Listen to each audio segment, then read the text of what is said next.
But then I was a little uncomfortable with this because it felt that I didn't have a real impact around me in how I was supporting different causes.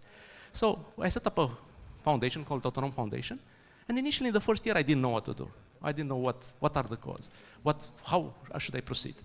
So I had a little bit of soul searching, and together with the other people involved, and we discovered, okay, what really matters to us, it's education. So I said, okay, what we're going to do, we're going to do something in education. And then, again, I was not satisfied with the classic model of how NGOs work. So I looked all around the world, the globe, I read many biographies from philanthropers, and we came with a quite unique model of functioning as an NGO focused on education. And the way it works, and I think there are some parallels with direct democracy, with modern direct democracy, it's an extremely decentralized model. So let me share how this works. Most of the projects we do are in our communities. We have more than 50 agencies all over Romania. So in order for a project to be supported by Autonom Foundation, it needs to be a team of minimum 3 people, and they need to choose democratically between 3 projects. And after the vote, it's final. That's it. There's nothing more to be done. There's no other committee, some budget allocation, whatever. No, they know what's the upper limit for the project, what kind of projects they can do, and that's it. If they found locally a project that works for them, and they agree between themselves, it's done. So it's a highly, highly functioning organism. We started in the first few years, we did, 10, 20 projects. Last year, we did 250 projects. All the projects initiated by our colleagues. We are supporting schools, we are giving scholarships to children, we are bringing them to shows, to whatever. There are so many things. Usually we solve problems that no one else can solve. So this is just an example of looking at some other concepts like direct democracy. How can they work in different settings? So my parting thoughts to you is, okay, I shared about some practices, some things that work for us in increasing employee engagement and engagement in teams. So think, out of our practices, how much do they cost? How hard it is for any of you, if you want to do a small change in how you function in your team, how hard it is to do, Just autonomy, mastery, and purpose. Thank you so much.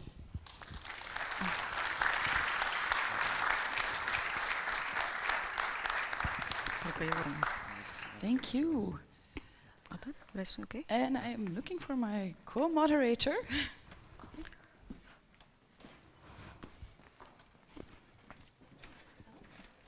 I think I'm next, but... Okay. Sorry, I don't have my phone. Can you quickly tell me how to pronounce it? Adelina Tensariu. I think it's... Yes. Sorry, so I would like to welcome to the stage now Adelina Țințariu, our next keynote speaker. She will tell us a little bit about the history of Romania. Hi, I hope you can hear me. So thank you very much for the invitation, for speaking in front of you today. I will go back to let's say, very important subject for Romania, namely the memory of the people that actually hurt during the communist regime. I'm sorry because I have some papers here, just because I have a lot of emotions for speaking in front of such a large audience. So I stand before you here today just to tell you a little bit a journey, discuss the journey from oppression to freedom, from oppression to democracy. A journey that has shaped, of course, the destinies of our country, but also of so many countries in the past. The journey that I will speak today, it's about the installation of the communist regime in Romania so many years ago. Maybe some of you from this place don't know exactly what was the history of the communist regime in Romania. An era that was described by Arthur Koestler, a darkness at noon. I kindly invite you just for 30 seconds to imagine what was the darkness actually, what consists this metaphorical darkness. This is what happened actually in Romania for more than 45 years, a total era of darkness. So this is, I guess, the best summary of the communist era.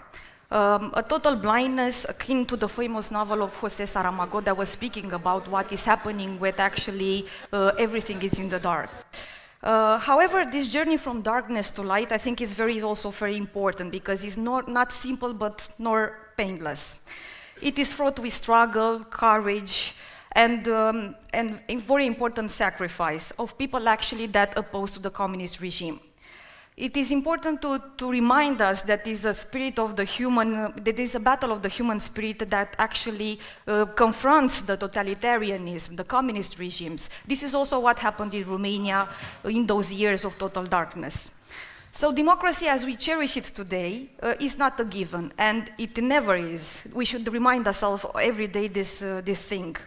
According to a 2023 opinion poll in Romania, still half of the population considers that the communist regime was a good thing.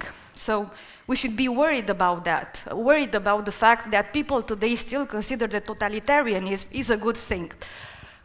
We as a society, we should actually educate people on what consists in totalitarianism and how we can actually react to that, because as we all know, ideologies, extremist ideologies and extremist leaders still continue to pose threatening things to our societies today.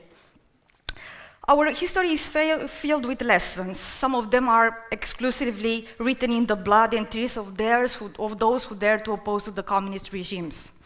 These lessons are not confined in the past. We should also take them into account also in our present. As autocratic leaders and ideologies, extremist ideologies continue to pose threatening things to our societies. So we should consider Romania, a country that, like so many other European countries, endured more than 45 years of communism. This period of time, Romanians lived through fear, hunger, and violence. The communist regime and its quest for control did not just take the lives, but also sought to crush the aspiration of its people, people who longed for a better and freer world. But as we already know, the human spirit is very resilient. Despite the oppressive regime that was happening in Romania in those years, we have many examples of people that actually opposed to the communist regime. Heroes like Iuliu Maniu and Ion Mihalache are just some examples of the political leaders, democratic political leaders that went and declared their negative reaction to the communist regime. At the same time, we have exiled voices such as Monica Lovinescu and Virgile Runca, who actually kept the hope alive for so many Romanians during those years of cruel communist regime in Romania. Also, we have dissidents that opposed every day in Romania against the communist regimes, dissidents like Doina Cornea. According to Hannah Arendt, the nature of totalitarianism is the combination of essence of terror and the principle of logicality. So totalitarian terror is designed to translate into reality the law of movement of history, of nature, through the mankind. Jerome Cohn, a connoisseur of Arendt's work, notes that terror and logicality welded together equip totalitarian regimes with unprecedented power to dominate human beings. This is also what happened in Romania. It was a total domination of the human beings.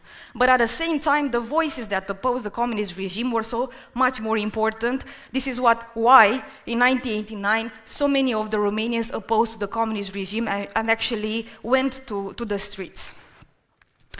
One of the most important, let's say, examples of what happened with the communist regime in Romania is the former prison from Râmnicu Sărat. I had the image prepared for you with the place from Râmnicu Sărat, but you can imagine, like I told you at the beginning, it was a total darkness. This is what happened at Râmnicu Sărat. It was a place where political leaders were beaten, were starved, and did not have access to medical treatment. This is what the regime imposed actually against its opponents.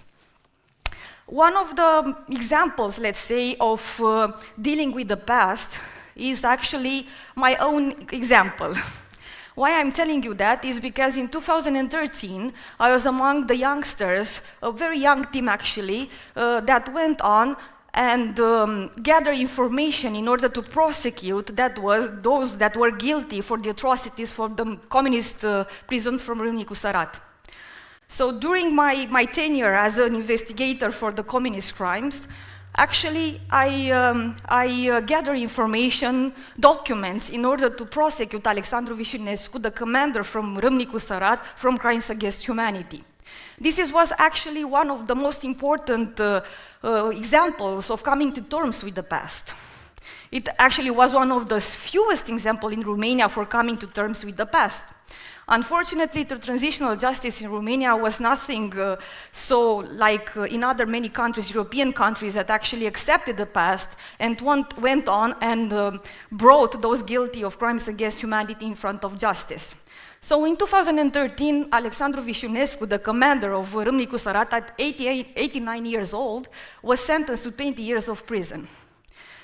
After 25 years from the fall of communism, it wasn't a thing that was making proud, actually, the leaders of the democratic world after 1989.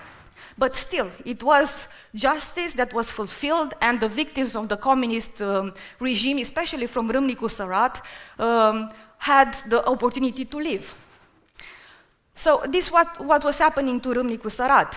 But Romanian communist regime meant so many prisons, so many issues, so many facts that were not investigated after 1980 now. It's still a problem that persists within our society, and it is very important for us to take accountability also today when it comes to crimes committed by totalitarian regimes. So this is the most important, to say, lesson that we have to learn today as a democratic society, that we also should look at the past. Without understanding the past, of course, the present, but also very importantly, the future, becomes a problem for my generation, but for the generations to come. So, an important thing what happened in Romania was December 1989. So after years of atrocities that I have mentioned before, Romanians went on the streets, Romanians of all ages. So there were many youngsters just like you in the room, 20 years old, that went on the streets and asked for freedom. They opposed to the communist regime, to Nicolae Ceausescu, the dictator, that was actually controlling their lives at that moment. So it's important to remember that the communist regime fell actually with the help of youngsters. Unfortunately for us, this is also a bloody moment for Romanian history. A bloody chapter in our history, because neither today, after 35 years, we don't know who are the guilty ones that actually shot the people on the streets in 1989. So the need for democracy was so high in 1989, but the sacrifice for such a liberty obtained and a freedom obtained in 1989, in December 1989, was even more. Unfortunately for us, this is the situation. Democracy asked in Romania for such involvement from all levels of the society. Let's say that I have my own example when it comes to the implication in the fostering of democracy within our society. That's the example of my father. He was one of the youngsters that went on the streets in December 1989, asking for freedom, liberty, and dignity. Because the communist regime, actually, during those 45 years, meant total annihilation of the human spirit, like I told you at the beginning. But these people, like my father, had the courage to go on the streets, no matter what were the sacrifices, to ask for the liberties, to ask for the rights to be considered as a human being in front of any regime that would come. So this was one of the lessons that actually shaped my childhood. The lessons because I learned from my father the fact that no matter what is happening in a society, you should always be vigilant. Democracy is not a given. Democracy is something that you have to fight for every single day. You have to be very careful to what your leaders, political leaders, are saying. You have to be very careful to what is happening besides you and around you. So this is what actually is the main lessons for me as a youngster in the 1990s. The fact that democracy is not a given. You have to fight for that democracy, and you have to inspire also with lessons the others in order to understand that democracy is nothing earned, is nothing that you earn so easily. My father was a history professor, so I can tell you also that because it's an important factor in my childhood. A history professor that learned so many generations about the risks of communism, totalitarianism, about the people that actually opposed to the communist regime. He did not glorify those people, but actually made them as an examples, for example, for the young generations to understand that those people did not abandon their values. So it was difficult. The communist regime meant total annihilation, but they opposed to the communist regime no matter what was the price. For some of them, unfortunately, the price was their life. We should remember that. So my father spent all his career teaching people about the significance of democracy, about how it's very important to be aware about what is happening within the society, to be active, to be involved, but at the same time to take advantage about the freedoms that you have at your disposal when you are making your decisions. His lesson continued to inspire me today, of course,